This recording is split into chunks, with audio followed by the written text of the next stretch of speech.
শুভ সকাল বন্ধুরা, চলে এলাম রান্নাঘরে। আজকে রান্না করছি হেঁসা মাছ রান্না করছি। এদিকে ভাত বসিয়ে দিয়েছি, তেল বসিয়ে দিয়েছি। এবার মাছগুলো ভেজে নিই।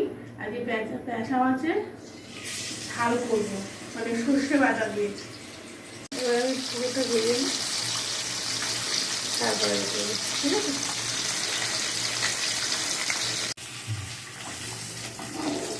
সব মাছ ভাজা হয়ে গেছে, এবার ঝালটা করে নিই।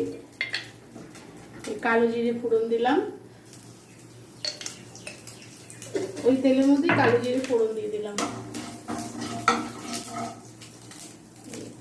সর্ষে বেটে রেখেছিলাম, সর্ষে নুন হলুদ দিয়ে একসাথে পেস্ট করেছিলাম।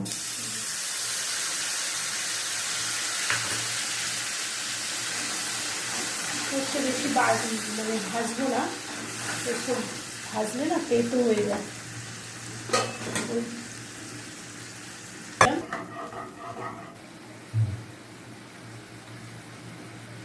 এবার এর মধ্যে মাছগুলো দিয়ে দিলাম। বেশি ঝোল করবো না, এক এক করে মাছ দিয়ে দিই। মাছগুলো না উঠতেও পারছি না, হাতে ব্যথার জন্য আর উঠতেও পারছি না।